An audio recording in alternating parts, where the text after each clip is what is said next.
Welcome to Solo Shot First, and today we're just going to be going back a little bit to have a look at Din Djarin, the Mandalorian from Star Wars: The Mandalorian, on one of these. I suppose. Look, I don't necessarily think this is classed as a deluxe pack. But obviously, there's a huge number of accessories that you get with this. I actually can't remember the genuine cost of this. I think it probably was a little bit more expensive.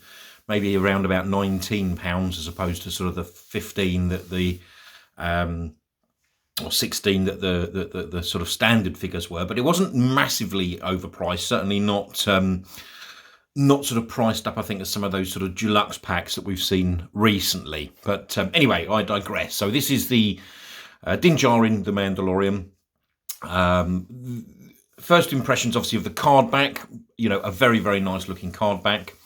Obviously of the Mandalorian there. I mean, the only thing that you could argue, obviously the bubble on this is so big, but because of the number of accessories that you got in there, that it does take up a lot of the card. You know, possibly some of the things could have been pushed further back so that the image of the actual Mandalorian itself could have been better. However, I personally think it's nice to be able to see these things as well. So it's not a massive issue. The card obviously still stands out quite nicely. You've got the logo, the Kenner logo in the bottom right as you look at it, the warning logo in the top right, and obviously the 4+ age group in the top left. The Din Djarin comes obviously on the sort of, I think it's more of an orange name pill and an orange background behind the figure itself. So, I think when you look at that, it is sort of quite visually striking.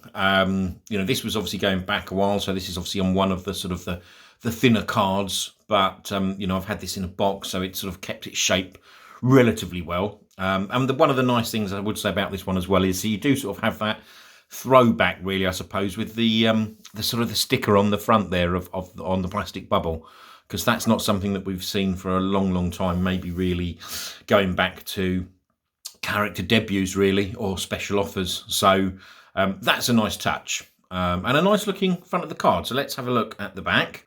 Okay, so this is VC177, and obviously, you've got the lovely Star Wars racetrack, the Vintage Collection logo there in that sort of bottom right of it, all that legal nonsense, and then obviously the other figures that were part of this wave. So obviously you've got the Din Djarin that we've got here, Hondo Anaka, Anakin Skywalker, the Obi-Wan Kenobi, Darth Maul, Chirrut Imwe, ARC Trooper 5s, and the Luke Skywalker Jedi Knight. So VC177. Let's just go back to the front of the card quickly. Okay, so one final look before we get this out of the packaging. Again, first impressions of the actual figure inside the bubble looks really, really nice. This seems to be coming loaded with accessories. Obviously, it looks like he's got his pistol already in his holster. He's got that sort of long-range blaster rifle. There's a cantono in there. Obviously, you've got the child, as we now know as Grogu. And there's a swappable head, which I think I can just see behind that sticker. And then, obviously, it looks like there's bits of beskar in there as well. So, a lot actually coming with this figure. So all we need to now do is get this out of the packaging, and we will have a look at the figure. Okay, so here we have the figure out of the packaging, and I've managed to get him on a stand. So one of the good things there is that you do obviously have the ability with this one. It does have a relatively decent peg hole. First impressions of this figure, I know obviously we've got other Mandalorians. I certainly have. I've got the clearer versions, whatever. This is really, really nice because it's got some very, very nice, what appears to be sort of battle damage on the figure itself, across the helmet, across the chest plate, even down his sort of shoulder pads and those arm guards as well. But a lovely, lovely looking figure, this. I just really want you to have a look at that to sort of soak it all in, because I'll pull him off of that spinner in a sec. Let's do that now so we can have a look in a little bit more detail. Okay, so here we have him off the spinner. I hope, again, this camera work's going to do justice to this, really, in terms of the colouring on it, because this is just a really nicely weathered version of the Mandalorian. With the sort of brown boots. He's got obviously that sort of ammo pouch just below his right knee. You've got those two sort of thigh guards. Lovely, I should say, a wash obviously on those plates of armour on his forearms. Again, lovely detailing of the wash in terms of the damage on the chest plate, on the arm guards, and on the helmet. So really lovely looking figure. From the back, not really too much. Not really any sort of wash, I suppose, or damage on the back. He does obviously come with that sort of hard goods cape. I have a little bit of mixed feelings with that. I think the hard goods in some ways look really, really nice. And in others, you know, obviously they are a little bit restricted. Certainly he is here in terms of putting in his backpack and also obviously that rifle onto the back. But yes, there was, I believe, not necessarily this one in terms of the colouring, but you got the one that came with the Razor crest, which obviously did have the soft goods. But, you know, I think this one works really, really nicely with that hard goods. In terms of the articulation, we'll have a look at that now. So I won't go into too much detail in terms of the articulation because I think, you know, you guys already know what you get with these sort of modern vintage. I mean, articulation at the head, at the shoulders, at the elbows, articulation at the wrists. I'm not sure even on this character. I think there is. Yeah, he has got that hinged wrist. This one doesn't have that butterfly hips, but obviously it does have a split just above the thighs. You can turn. Articulation at the knees and at the ankles, but not the rocker ankles. But again, this is a slightly older figure. I say older, but you know what I mean? It's a slightly older figure as part of that. So, you know, again, great articulation. You can get this figure in some fantastic poses. In terms of what you actually get with this Djarin, and this is where I think it obviously is quite a nice touch with the number of accessories. You've got the pistol that I'm not going to get out, but you can see obviously there that's in his holster. You get this lovely rifle, and there's some nice detailing on that. Obviously the brown stock, the sort of creamy sort of brown, sort of bit of a wash on there. So some nice detailing on that, and it's a decently, that's sort of quite a decent plastic in terms of the how stiff it is, which is nice.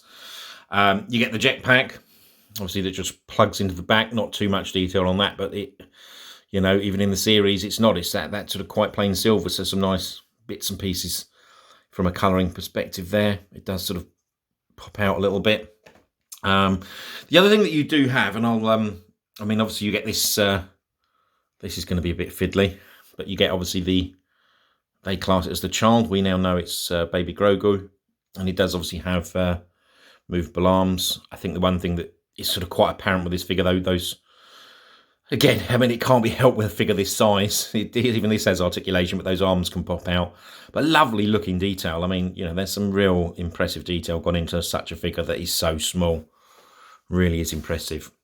And then the other things, obviously, that you get along with this, which is, I suppose, a really nice touch, is this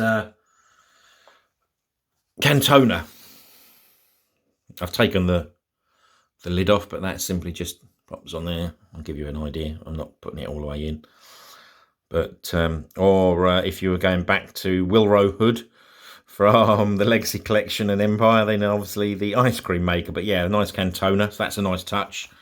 A couple of pieces of beskar. These are so small. I don't even think you're going to be able to see them properly in my hand. Whoops. That is the bigger piece. That is the smaller piece. So some nice bits there. And then you actually get this removable head. So let's actually get that on. Okay, so you're just swapping that head out, and you can see that. So it's nice. I quite like the removable heads. I think this was probably one of the first ones that we've got this in on this type of figure. You know, I do obviously like a removable helmet, but it's got to work, and I'm not really bothered either way which way we have it. If the removable head is the better option, then it's the better option. But I mean, look at the. Let me bring that in a little bit. Look at the detail on this head sculpt for a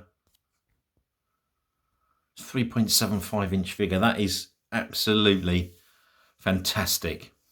Really, really good. And that is a real resemblance to Pedro Pascal, obviously, who plays the Mandalorian. That is brilliant. I mean, there is no two ways about that. So, look at that. So, yeah, really nice. A really decent pack, I think, this one. You know, if you can pick this up for a reasonable price. It's a lovely looking figure, great articulation, tons of accessories, and well worth it. Anyway, I hope you have enjoyed this video. If you do, please hit the like button. If you want to subscribe, there'll be more videos coming shortly. If you've got any questions or any comments, please leave them in the comments section below, good or bad, and I'll come back to you as soon as possible. I hope you've enjoyed the video. Thanks for watching. Bye for now.